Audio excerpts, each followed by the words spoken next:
ఇలాంటి వారిని మనం ఎన్నుకుంది. మన కుటుంబంలో మన అన్నో తమ్ముడో డ్రగ్స్కి బానిసలైతే మనకి ఎంత బాధేస్తుంది. ఒకవేళ అలా జరిగినా అది మన కుటుంబం వరకే ఉంటుంది. అలాంటిది లక్షల మంది ప్రజలచే ఎన్నుకోబడిన ప్రజాప్రతినిధులు ఇలా డ్రగ్స్కి బానిసలు అయితే కుటుంబం లాంటి రాష్ట్రం పరిస్థితి ఏంటి? ఒక sitting MP, ex MLA, business మ్యాన్లు ఇలాంటి పెద్ద పెద్ద పొజిషన్లో ఉన్న వాళ్ళు బాధ్యత భయం లేకుండా సమాజంలో ఇలా డ్రగ్స్ తీసుకుంటూ తిరుగుతున్నారు అంటే ఏంటి దాని అర్థం? పదవులు చూసుకుని రాజకీయ నాయకులు వారు అండగా ఉన్నారు అని చెప్పి వ్యాపారవేత్తలు ఇంతకు తెగిస్తున్నారా? మరి ఆ పదవి ఇచ్చింది నువ్వే కదా. మన ఇండియన్ పార్లమెంట్లో నరేంద్ర మోడీ లాంటి ప్రైమ్ మినిస్టర్లు ఉన్నారు.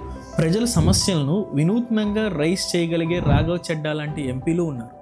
మరి వీళ్ళు ఉంది కూడా అక్కడే కదా. వారినైనా వీరినైనా ఎన్నుకున్నది మాత్రం నువ్వే. రైట్ టు ఓట్ యూజ్ చేసుకొని వాళ్ళకి మనం పదవులు ఇచ్చాం. మరి ఇలాంటి తప్పులు చేసినప్పుడు రైట్ టు రీకాల్ కూడా ఉండాలి కదా. నాకు అనిపించింది.